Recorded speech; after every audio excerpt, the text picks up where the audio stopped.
quiero darle la cordial bienvenida al licenciado Víctor Baker Revelo.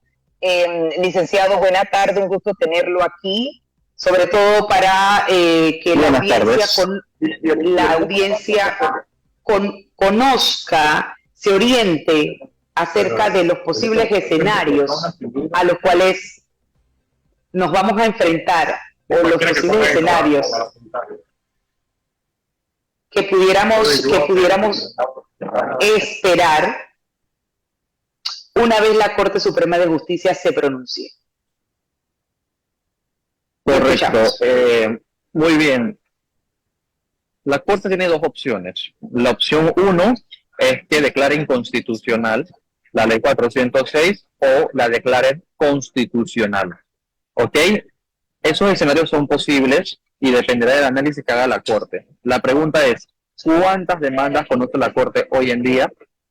Esta semana, en 5 demandas se presentan alegatos. Ayer venció un término para presentar alegatos en uno de los expedientes, hoy vence un término para presentar alegatos en otro expediente, y mañana, viernes, en 3 expedientes distintos vencen 3 términos de 3 distintos expedientes. ¿Ok? De allí que la secretaria general de la Corte, el secretario general de la Corte, que es el licenciado Manuel Calvo, mediante un comunicado que hizo público, él manifestó que a partir del día de mañana, después de las 5 de la tarde, el Pleno de la Corte, en sesión extraordinaria, entrará a decidir el fondo del asunto. La pregunta es, ¿en qué tiempo estará el fallo? Eso nadie lo sabe, nadie puede determinarlo, y la persona que afirme que puede ser en 1 o 2 días, en 1 semana o en 2 semanas, es extremadamente irresponsable, porque la Corte tiene que analizar muy bien lo que va a decidir, porque este es un tema extremadamente complejo desde el punto de vista puro del derecho y las consecuencias que acarrea, y la Corte tiene el plazo para determinarlo de manera unilateral y nadie le puede imponer un término para decidir.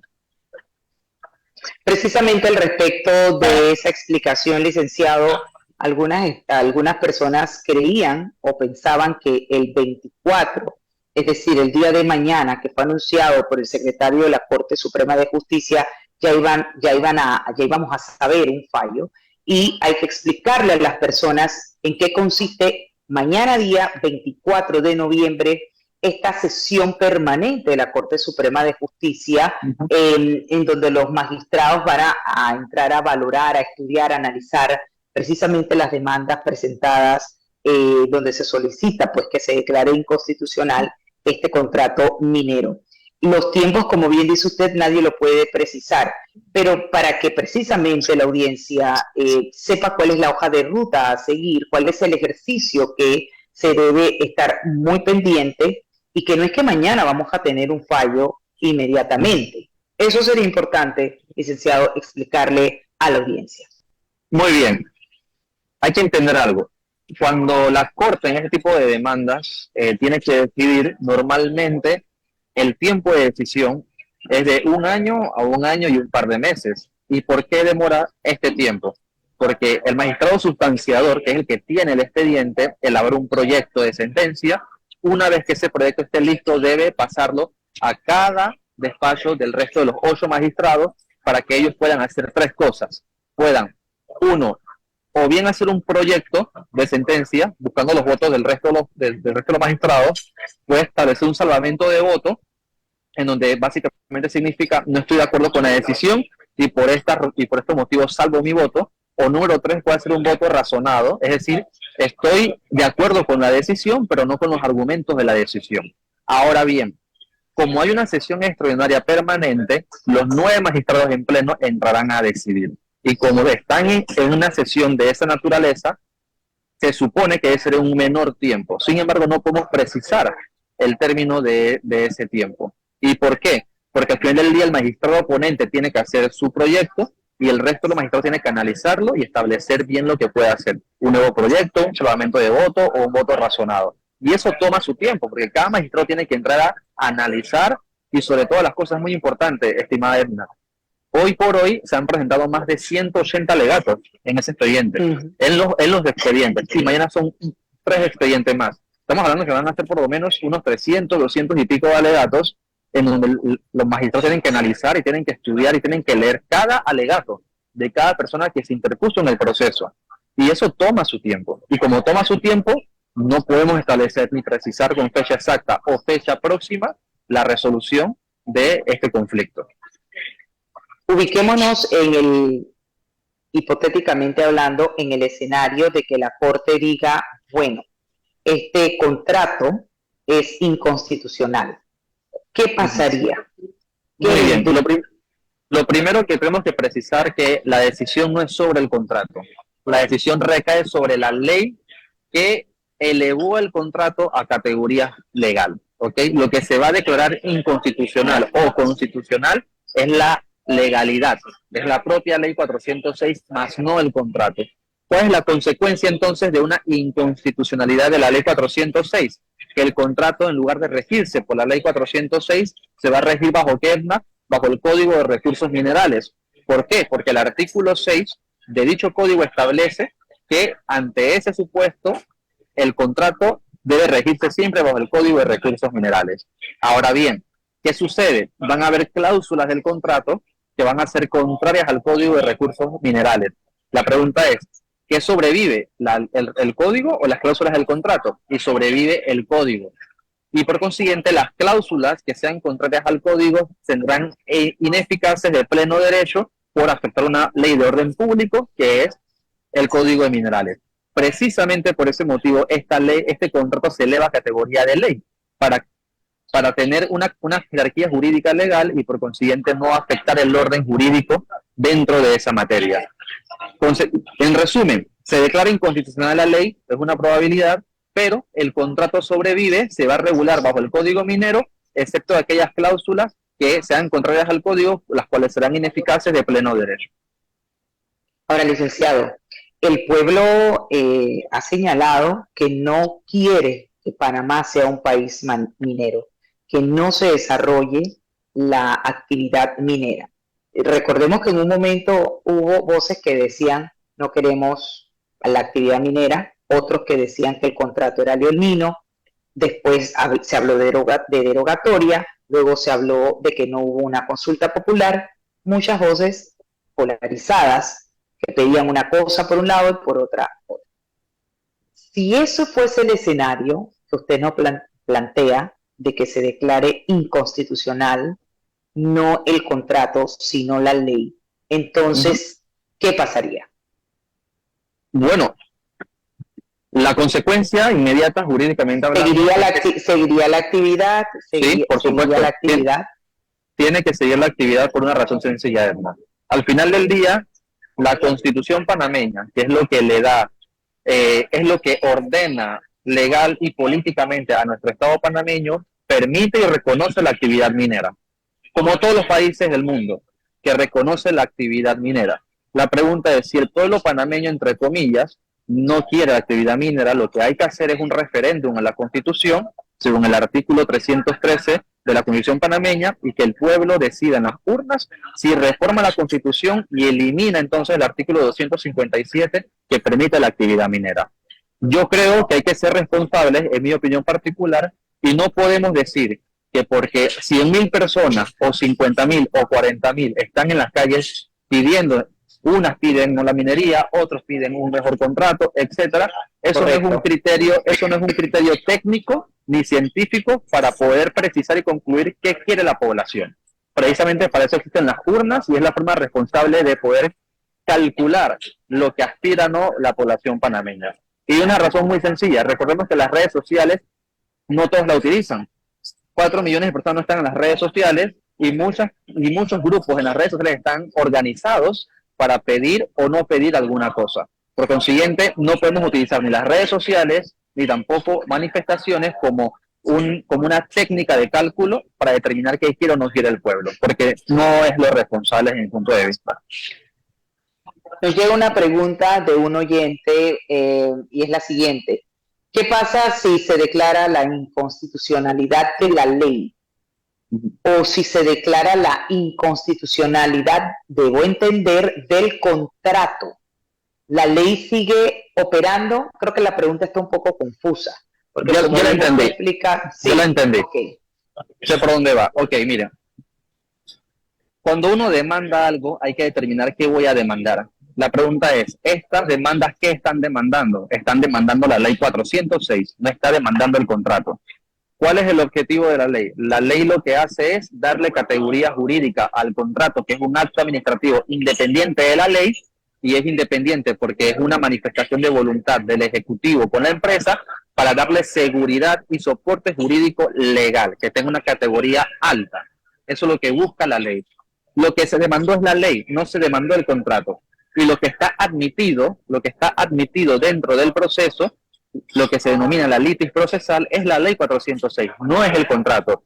En consecuencia, si se declara inconstitucional la ley, porque es lo admitido y es lo debatido dentro del expediente, el contrato sobrevive y habría que regularlo bajo el Código Minero o hacer un nuevo contrato con una nueva ley especial que le dé categoría jurídica legal al contrato y así no va a afectar el Código de Recursos Minerales. Es decir, la actividad minera sigue, pero bajo el contrato y bajo el Código de Recursos Minerales.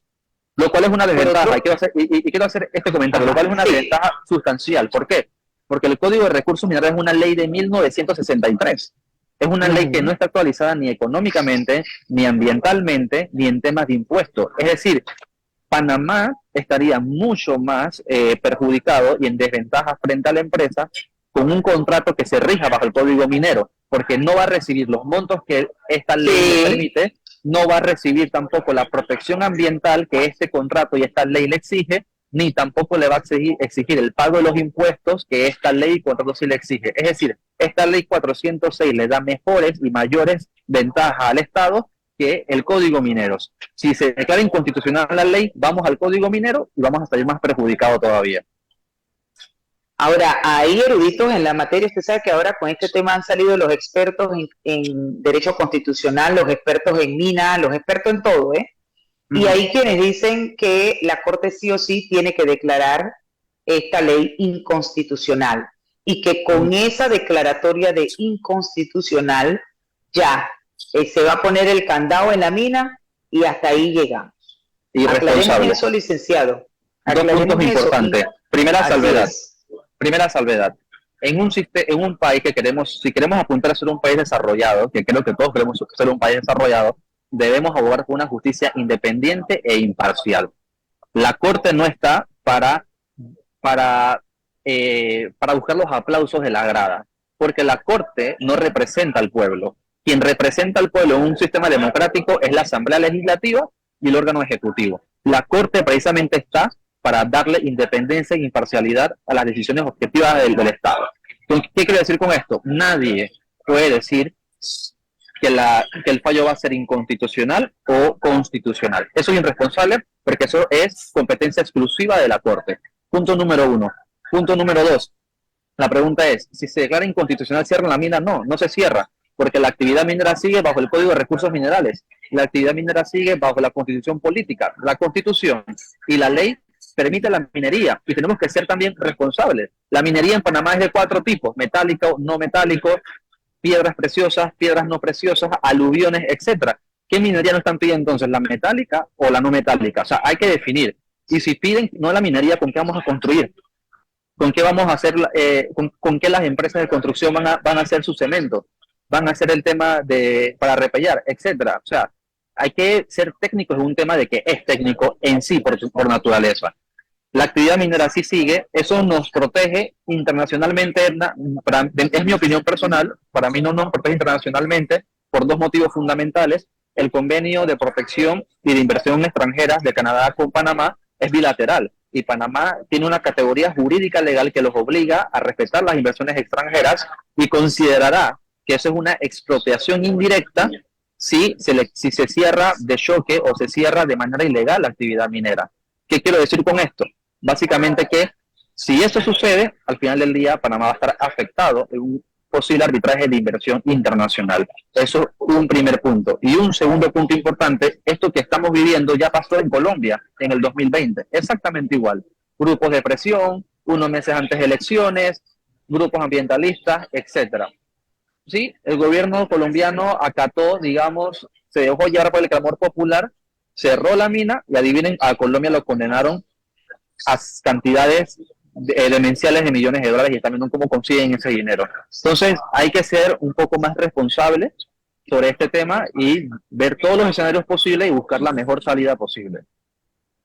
Por otro lado, el pronunciamiento del señor procurador, el licenciado Baker, el procurador de la administración, cuando señaló que no era viable declarar la derogatoria del contrato, que era una de las solicitudes y peticiones de los quienes se mantienen cerrando calles. Grupos de profesores, los grupos del Suntrax, piden la derogatoria de la ley, o del contrato, debo decir.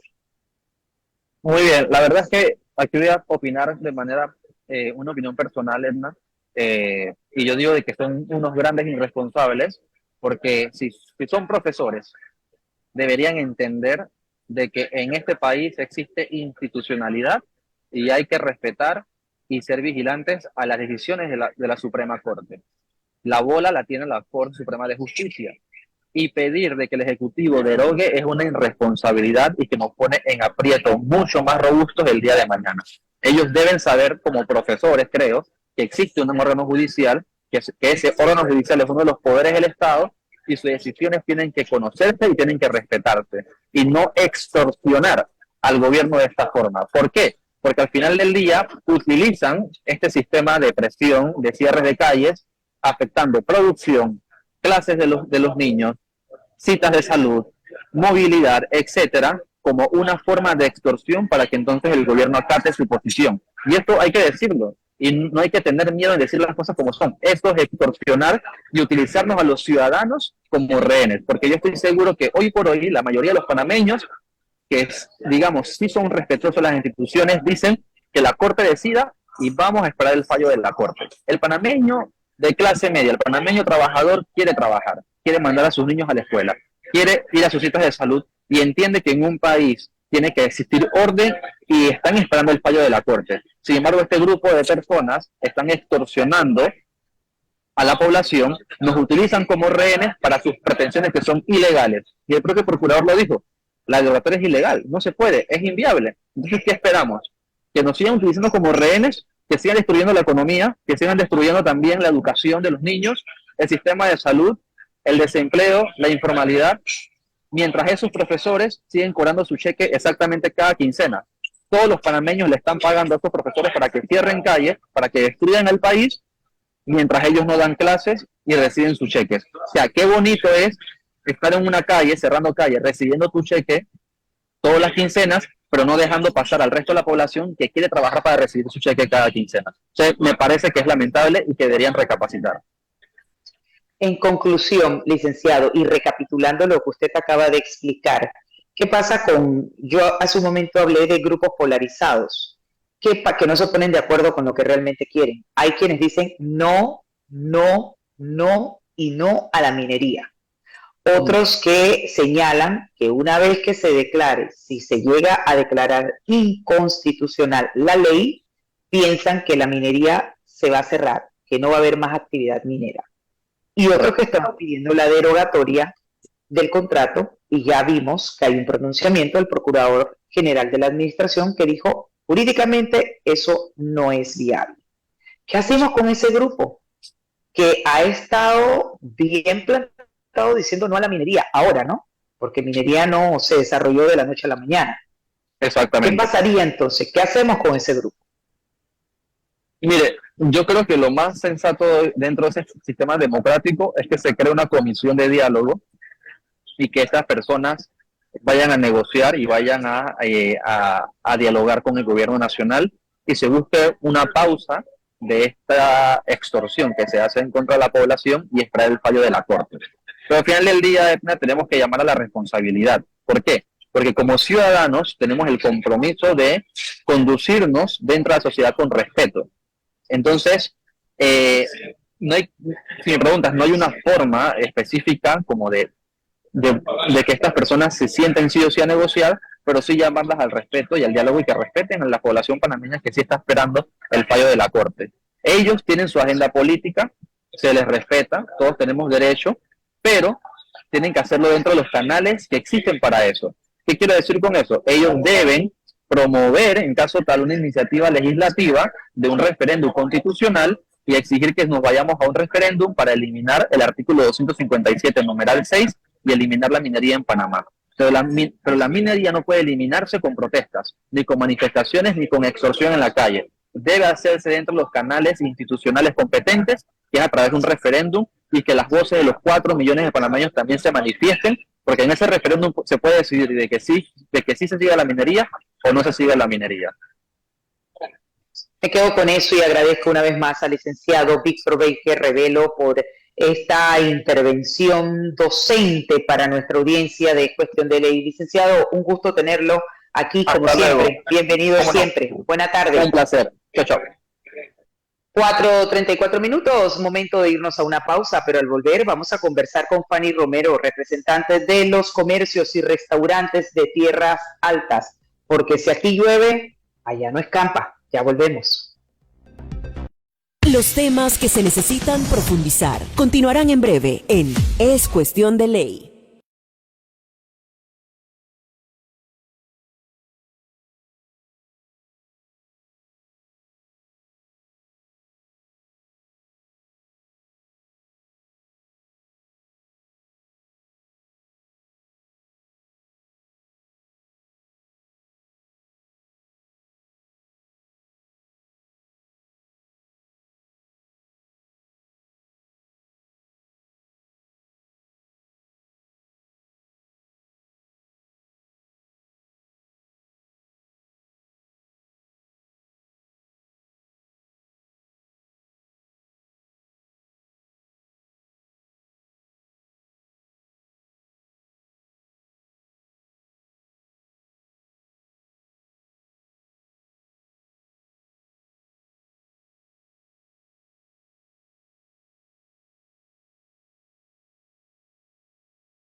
Mantenerse aquí en sintonía con nosotros. Avanzamos con nuestra siguiente invitada, Fanny Romero, representante de los comercios y restaurantes de Tierras Altas. Fanny, qué gusto tenerla aquí. Buena tarde. Quisiera que pues hubiese sido en otro momento más positivo que nos contara precisamente cómo se estaban preparando en Tierras Altas para recibir esta cantidad de, pues, de turistas que siempre para estas fechas ustedes esperan. Pero la realidad es otra, sin duda estamos viendo cómo están los cierres, cómo está la intransigencia de ciertos grupos que no permiten que la economía avance como debería avanzar. Hay una falta de voluntad sin duda alguna por abrir las calles y por que el pueblo eche para adelante. Cuéntenos, ¿cuál es la situación al día de hoy de ustedes como comercios y restaurantes en Tierras Altas? Bueno, antes de todo, muy buenas tardes y muy agradecida por la oportunidad que nos dan a todo Tierras Altas de poder siempre expresarnos y manifestar lo que estamos viviendo con el día a día desde el lunes 23 de octubre, exactamente a 30 días de un cierre de vías, estamos privados totalmente de libertad y movimiento, que pues lo que estamos haciendo es reclamando nuestros derechos constitucionales al libre tránsito. Puedo hacerte una recapitulación de lo que ha pasado en Tierras Altas históricamente a través del tiempo. Nosotros en junio del 2023, es más, desde septiembre del 2022, se hizo una primera intento de investigación por recursos mineros en el área de Tierras Altas y posteriormente una investigación de recursos mineros también en junio del 2023 por la empresa Vagatrac. Tierras Altas se unió firmemente en un rechazo total a todo ese movimiento minero. Lo hicimos de forma organizada, ordenada, responsable y utilizando los recursos legales que están dispuestos en la Constitución, en todo el tema legal que nos permite como ciudadanos emitir nuestra opinión. Y efectivamente se desiste de la solicitud de la concesión de exploración de minerales no metálicos en la zona 102, en 80 hectáreas que se encontraban ubicadas en el corregimiento de Nueva California y Paso Ancho en el distrito de Tierras Altas. En julio del 2023, finalmente se emite el bloqueo de esta exploración minera en el área, pero eso lo logramos organizados y con responsabilidad. ¿Qué pasa en octubre? No, pero es que salimos muy organizados, banderas blancas en nuestras aceras, invitando a toda la población. Es más, repartíamos folletos, afiches con información de qué se trataba, qué estábamos haciendo y buscando el apoyo de toda la población en la entrada del pueblo. Todo el que entraba y salía, le estábamos manifestando nuestra disconformidad con esto. O sea, Tierras Altas forman parte de una provincia verde. Nosotros nos debemos al turismo. Nosotros producimos los vegetales de nuestro país, los vegetales que apenas alcanzan para el consumo de nuestro país. Producimos el 80% de todo el consumo de Panamá que tiene Panamá. Nosotros no producimos lo suficiente para hacer exportaciones gigantescas. Nosotros vivimos del turismo. Llevamos años trabajando el turismo a nivel macro internacional en ferias para poder atraer. Tenemos una cantidad de comerciantes micro, pequeño, mediano y macro, obvio, muchos emprendedores. Las personas que conocen el área de Guadalupe, que es muy famosa por artesanos, los que tejen, los que hacen abrigos, las fresas con crema, las duros, todos son microemprendedores que en este momento están a 0%, en donde venimos de una recesión que se conoce como temporada baja, que septiembre y octubre son nuestros meses más bajos porque llueve y aquí cuando llueve. Llueve de verdad, exacto. Exacto. Entonces se nutren nuestros ríos y estamos en la preparación para arrancar el 1 de noviembre, pero con toda la fuerza, con todos los ánimos. Tenemos un distrito que ahora la característica de la vía principal es que se ha convertido en un bulevar. Tenemos faroles, tenemos flores, tenemos plantas, tenemos ciclovía, aceras enormes para que todos los que nos visitaran vinieran a disfrutar de toda la vía principal. Claro. Bueno, entonces, queda eso truncado, surgen nuevos grupos de manifestantes, muchos de los cuales incluso no son residentes del distrito. Estos grupos comenzaron a instalar obstáculos y a realizar cierres parciales en 2 puntos del área de Volcán y que en este momento se han convertido en 4 puntos de bloqueo desde la entrada cordillera hasta el parador fotográfico. Algo inexplicable, personas encapuchadas, personas con palos, personas con machetes, amenazantes, para revisarnos el auto, para ver para dónde vamos, cómo, o sea, y la Policía Nacional está con ellos, parados en cada uno de los... O sea, y no hay manera que la policía y las autoridades locales, que también deberían estar haciendo lo propio, porque es como una indefensión en la que ustedes se encuentran. Bueno, a Tierras Altas nos llegó hace 2 semanas y media, poco más o menos, un subcomisionado, no quiero mencionar nombres, no considero claro. que sea relevante realmente. Sí. Llegó un subcomisionado asignado por parte de las altas autoridades del Ministerio de Seguridad. Se reunió varias veces con nosotros como comerciantes, con nosotros digo, incluso el alcalde. El alcalde ha sido de gran apoyo para todo el grupo de comerciantes y él siempre ha estado tratando de buscar soluciones, tratando de buscar alternativas, porque ya te digo, estos grupos que se fueron conformando son externos, no son residentes, y la preocupación de todos era tratar de ver cómo encontrábamos la solución a estos problemas. Se reúnen con nosotros, manifestamos nuestra inconformidad y nuestro desespero de poner orden legal al cual tenemos derecho como ciudadanos de este país. Nos dijeron, sí, vamos a llamar, vamos a hacer, voy a organizar. Nosotros confiamos en nuestras autoridades en que iban a hacer su trabajo.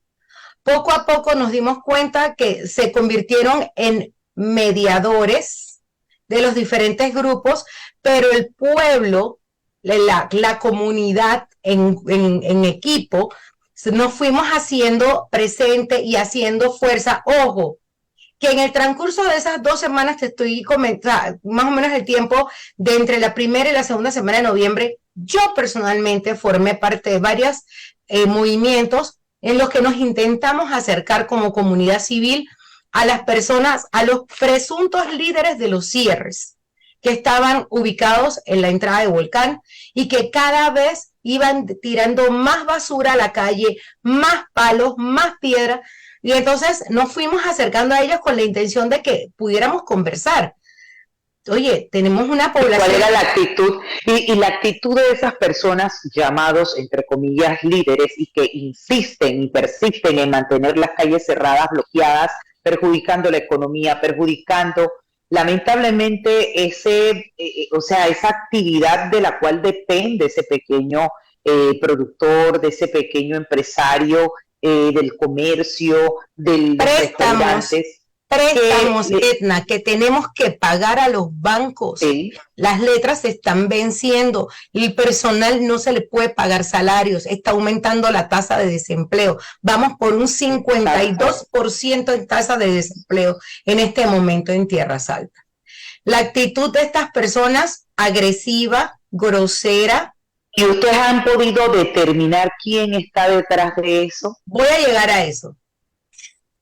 No quiero que se le pase el tiempo. Y ¿Cuánto tiempo tenemos? ¿Cuánto tiempo tenemos? A las 4:55 tenemos que despedir. Vamos a resumir rapidito. Ok. Sí. Nosotros nos fuimos acercando tratando de crear estos diálogos y finalmente el 31 de octubre se crea el 5º punto de bloqueo en el área de Paso Ancho. Desde el inicio fueron muy severos, fueron agresivos y de una manera muy ordinaria y muy como con mucho resentimiento. Si nosotros no comemos, ustedes tampoco. Si nosotros nos morimos de hambre, ahora todos ustedes se van a morir de hambre. Pero así, así, wow. Y hay videos, o sea, esto es lo que la gente en Panamá, o sea, todas estas historias y todos estos videos han sido totalmente maquillados, programados, organizados. Entonces, comenzamos una tarea, nosotros, independientemente, comercio, junto con la Cámara de Turismo de Tierras Altas, comenzamos a crear una agrupación independiente en donde comenzamos con la iniciativa de buscar soluciones y buscar alternativas, con asesorías legales, investigaciones, pregunte aquí, pregunta allá, y comenzamos y conformamos, como te digo, un grupo. Y armamos esta querella legal, que es la recomendación que nos hacen los abogados, y entonces identificamos. Claro que tenemos muy bien identificados a todas las personas que desde el día 1 comenzaron a pararse en la vía, a bloquear la calle. Lamentablemente tenemos el famoso incidente de la ambulancia, que ese también es otro tema que está tratando el Ministerio de Salud de manera independiente, porque eso es una falta contra los bienes estatales. Por supuesto. O sea, eso fue, y uno se queda, Dios mío, ese supone que es la gente que nos representa. Entonces comenzamos a armar a recoger información entre todas las personas que vuelvo y te insisto.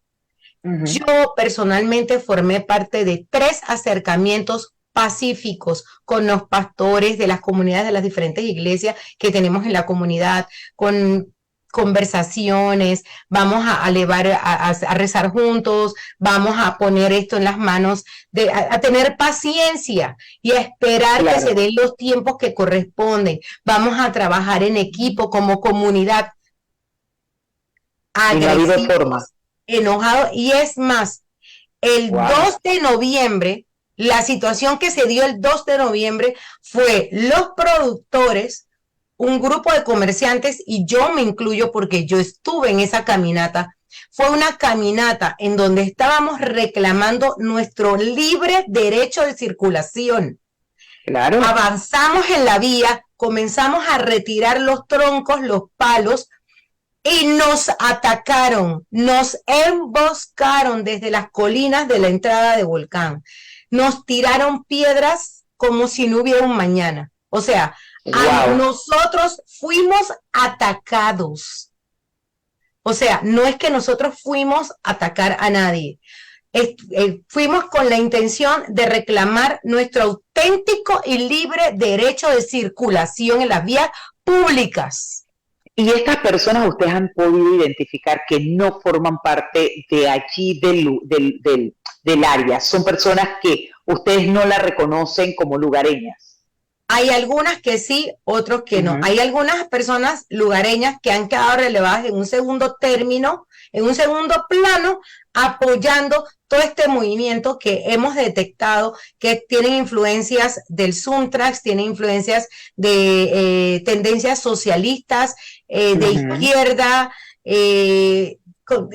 son gente resentida, enojada. Radicales. Y es más, hay un video también que se hizo público en donde en el área de Paso Ancho el lunes se había acordado dar paso a los productores para ir a sus fincas a trabajar.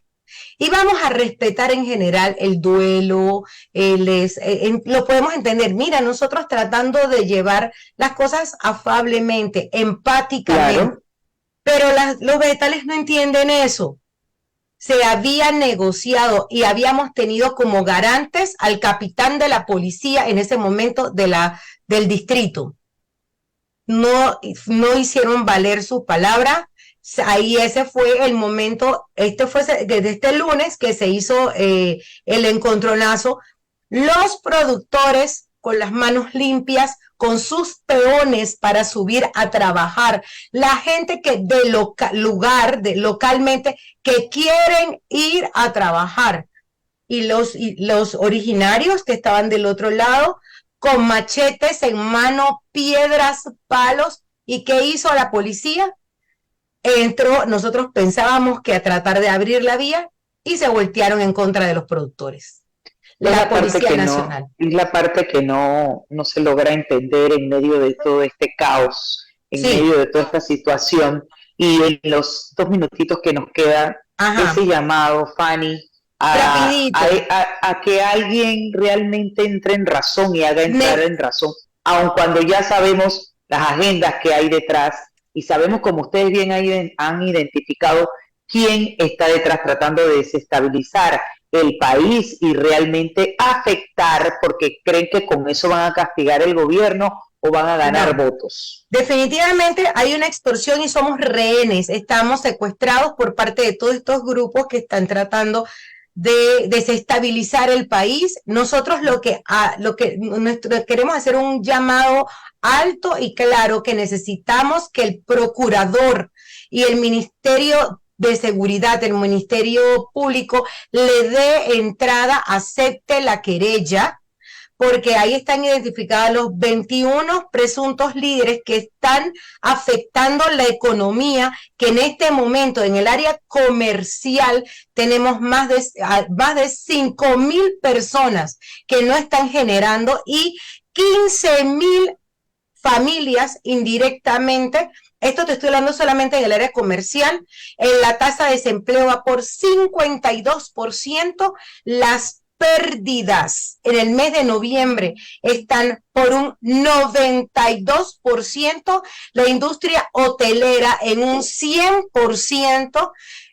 O sea, la cifra, 100%. Y esto solamente es Tierras Altas. Tengo entendido que el área de Isla Colón, Bocas del Toro, eso es un pueblo fantasma. También, por ejemplo, así es. Son gente que vivimos viven del turismo, Nuestro personal, nuestros chicos, nuestros colaboradores, sus familias, tenemos madres solteras, chicos que tienen a sus padres ancianos, que son full responsables de ellos. Esto es un desastre. Fanny, se nos acabó el tiempo. Sí. En un minuto cerramos con un fuerte mensaje. Ok, ahora sí. Necesitamos el apoyo del país, necesitamos que el procurador acepte la querella, tenemos que tener paciencia y comprender que no podemos permitirnos desestabilizar un país, nuestro nombre internacional, tanto trabajo que nos ha costado trabajar, formar este nombre a nivel internacional, nos estamos yendo por un barranco. Todo se está yendo a pique,